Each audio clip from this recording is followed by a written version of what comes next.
Directo con un gran periodista, una persona muy reconocida en los medios, en medios gráficos, en medios televisivos y también radiales, por lo menos por aquellos que venimos siguiendo distintas investigaciones. Estamos hablando del periodista Daniel Santoro, que es una de las personas que estuvo investigando durante muchos años uno de los casos que nuevamente volvió a tener resonancia en estas últimas horas, que tiene que ver con la venta ilegal de armas argentinas a Croacia y a Ecuador, que ha tenido ahora nuevamente, decíamos, otra vez resonancia triste, ¿no? Porque no hay los acusados justamente en este caso, como por ejemplo Carlos Menem, veíamos algunos personajes como Camilión y otros recordados exfuncionarios, no tienen responsabilidades por lo menos para la justicia en este caso, ¿no? Daniel Santoro, es un gusto estar dialogando con usted, muy buenos días. Muy buenos días, ¿cómo están ustedes ahí en La Pampa? Bueno, nosotros aquí muy bien, una mañana bastante complicada en cuanto al viento y a la tierra en La Pampa, bien pampeana la mañana aquí, ¿no? Usted está en Buenos Aires en estos momentos, ¿no? Sí, acá estamos también con sol y con viento, pero no con el espectacular paisaje de esos campos que transmiten tranquilidad, ¿no? Daniel, es un gusto en serio estar en contacto con usted. Lástima por el caso, ¿no? Porque estamos hablando de este caso que tiene hay al parecer un mensaje de impunidad que transmite la justicia en este caso, que es realmente alarmante. No sé cómo lo vive usted, que ha investigado este caso muy directamente, ¿no? Bueno, a mí es sorprendido doblemente porque la justicia absolvió a todos, a los 18 imputados, al expresidente Menem, a su ex cuñado Emilio Yoma, al ex ministro de Defensa Camilión y a otros 15 funcionarios del gobierno del expresidente Carlos Menem. Y por otro lado sorprendido porque los fundamentos por los cuales se decidió esta absolución vamos a conocerlos recién el 7 de noviembre. ¿Y por qué enfatizo esto? Porque todo tribunal oral da a conocer sus resoluciones, sus fundamentos, una semana, 10 días después de la dar a conocer el veredicto, y en este caso esa fecha del 7 de noviembre, más de 40 días, significa pasar por encima de las elecciones presidenciales, y yo me pregunto si acá no están queriendo ocultar los fundamentos para que no haya un escándalo antes de las elecciones presidenciales. Pero bueno, yo no soy juez ni fiscal, esto ha sido tomado por mayoría, 2 votos contra 1, el juez Luis Lozada ha votado en disidencia y el fiscal Mariano Borinsky adelantó que va a apelar esta resolución ante la Cámara Nacional de Casación Penal. Daniel, para hacer un resumen quizá a gente que está en este momento escuchando la radio, quizá incluso no recuerda, no tienen claro bien lo que es la causa de arma, en 2 o 3 puntos que usted pueda resumir acerca de esta causa, que es muy grave, ¿no? Que ocurrió, recordemos, en la época del menemismo. ¿Qué fue lo que ocurrió con el tema de las armas?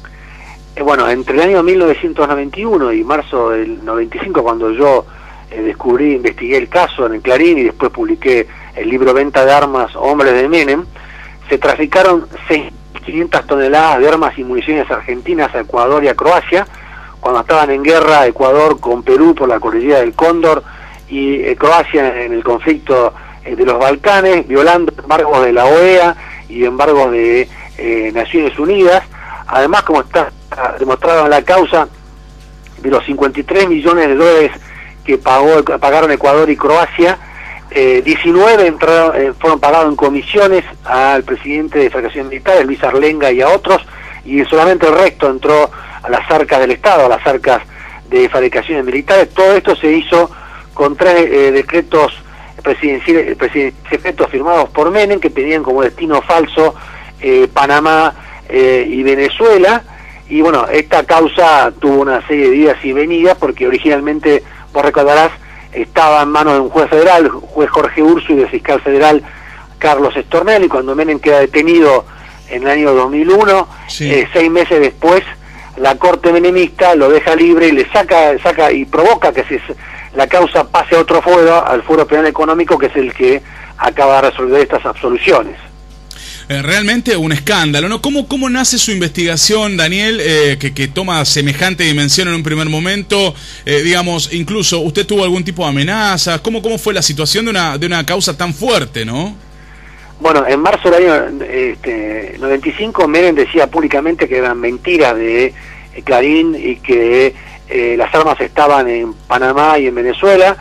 pese a que hay una cosa muy sencilla que revela que Panamá no podía comprar armas porque no tenía fuerzas armadas. Panamá sufrió una invasión norteamericana en el año 89 que derrocó a Noriega, y después eso quedó con una fuerza, una Guardia Nacional que obviamente no necesita misiles antitanque ni cañones pesados como los que vendió Menem, y Venezuela tiene un sistema de armas, un calibre distinto, así que era impropio, y el propio presidente Rafael Caldera protestó por haber sido involucrado en su momento en esta maniobra. Así que eso era el contexto internacional de aquel momento, donde yo recibía amenazas de muerte por teléfono.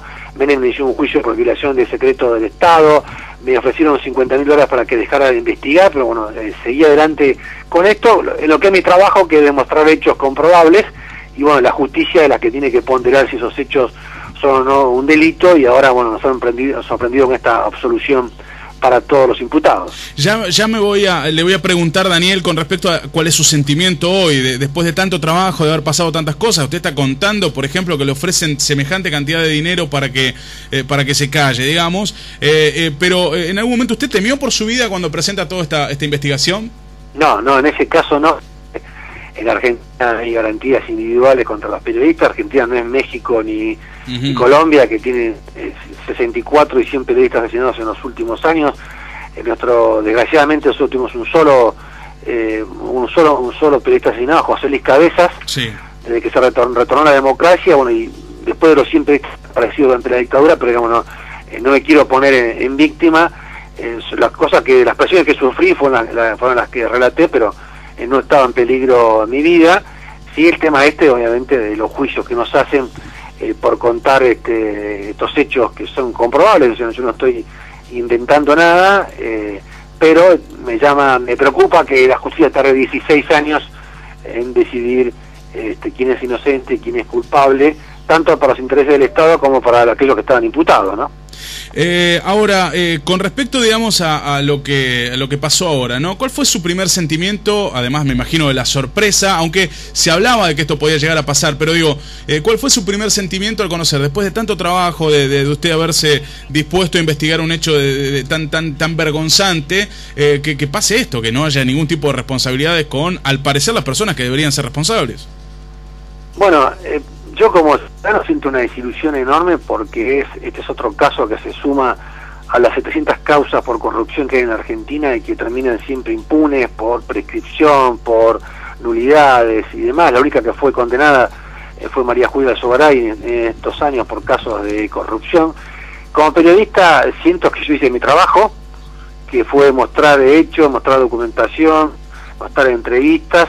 Y bueno, la piedra de este tipo de justicia no corresponde ponerla en la mochila de los periodistas, no en la mochila de la justicia o de la sociedad toda, que es la que elige senadores que después, o presidentes que nombran a este tipo de jueces, y que no se preocupan por agilizar, porque haya más transparencia en la justicia, y por ejemplo tengamos que esperar ahora 40 días para saber cuáles son los fundamentos de esta absolución. Ahora, esperar 40 días para conocer los fundamentos, como usted decía, digamos, ¿qué tienen que armar en 40 días? ¿Qué se tiene que dibujar en 40 días como para tener que esperar tanto, no? Bueno, ellos tienen que escribir los fundamentos por los cuales consideran que se dio esta absolución. Yo supongo, porque no hay información, que pueden ser dos cosas. Una, que no está probada el dolo, es decir, la mala intención de Menem en estos hechos irregulares. U otra, que es un tecnicismo, que el Estado no puede contrabandearse a sí mismo, en la medida que el gobierno fue el que efectuó un contrabando contra el Estado, que solamente el contrabando lo pueden hacer terceros ajenos al Estado. Pero en ese caso, en esta última hipótesis, yo me pregunto si estos dos miembros, porque hubo un voto en disidencia, pensaban así, porque el primer día de juicio votaron, cerraban la causa y evitaban llamar a 400 testigos, entre ellos yo, en una cantidad de medidas de prueba, dinero gastado en todo este juicio, ¿no? Es imposible verlo a Menem tras de rejas, digo, y no estoy hablando como una cuestión de venganza, estoy hablando como una persona que ha estado por lo menos involucrada, por lo menos eso se dijo siempre, y hay investigaciones muy fuertes, como esta en este caso, en hechos realmente muy pero muy graves, y sin embargo sale siempre airoso, ¿no? Bueno, insisto, eso es la justicia que tenemos. Yo creo de todos modos que la verdad se impone. Es una larga lucha como la lucha de el agua contra una piedra.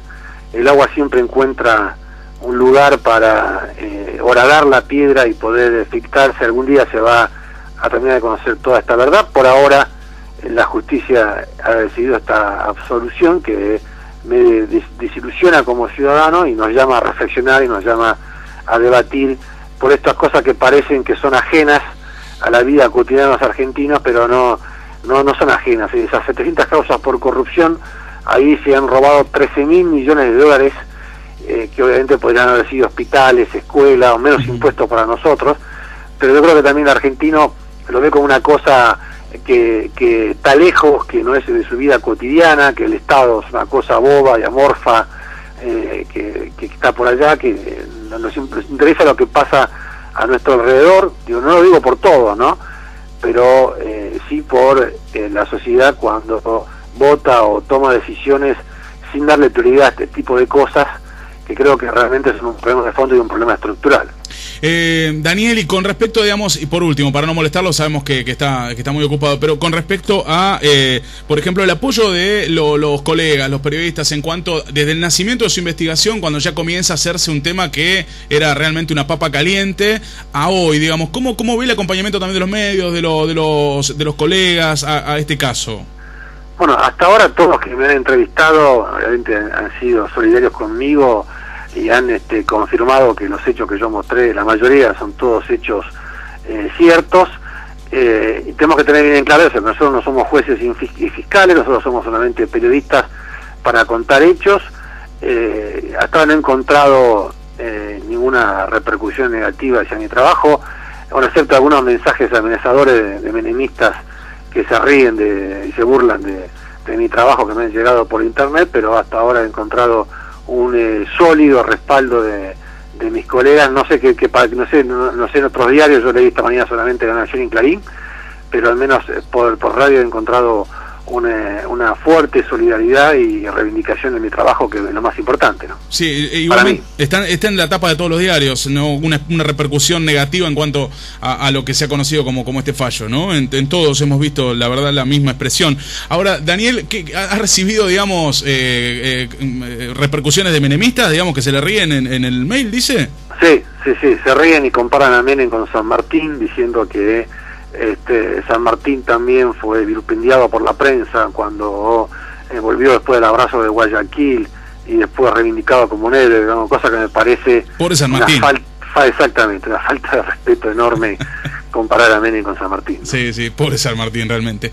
Bueno, Daniel, le agradezco mucho. Ahora, por último, ahora sí, esta es una cuestión, si quiere Cholula, como quiera, no es Cholula la palabra, pero realmente es preocupante escuchar, y además, para aquellos que estamos en otros medios mucho más chicos, mucho más humildes, que por ejemplo, los que están ustedes, en este caso Daniel, vos, en este semejante causa, decías que te ofrecían dinero, que hubo presiones, digamos.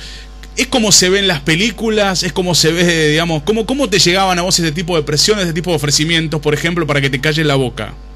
Bueno, un abogado de uno de los imputados me dijo, ¿querés $50.000 para quedarte tranquilo? Yo obviamente le dije que no, eso fue pero obviamente también yo soy conocido en el ambiente como un periodista honesto. Sé de otros colegas que le han ofrecido eso, que le han ofrecido viajes, le han ofrecido regalos. Por eso es muy importante, yo creo, todo estos temas rechazarlo, porque si uno entra en eso, que pasa a ser parte de la corrupción, ¿no? Es decir, la corrupción es como el tango, se baila a dos y muy juntitos, y los periodistas podemos hacer decoro que tape todo eso, o podemos denunciarlos. Yo creo que nuestro rol histórico es ver los hechos bajo la luz de la opinión pública, que la opinión pública tome su opinión. Yo creo que ya hay una condena social a Menem, más allá de lo que haya decidido la justicia, y eso que es lo importante, que el argentino tenga información comprobable de que estos hechos ocurrieron, y bueno, la justicia tomó esa decisión. No es una responsabilidad nuestra, es responsabilidad absoluta de los jueces que firmaron este veredicto. Daniel Santoro, muchas gracias por este contacto. Bueno, quizá lo estemos molestando en alguna otra oportunidad. Esperemos que para cosas un poco más interesantes. Es cierto que usted es artista plástico también, ¿no?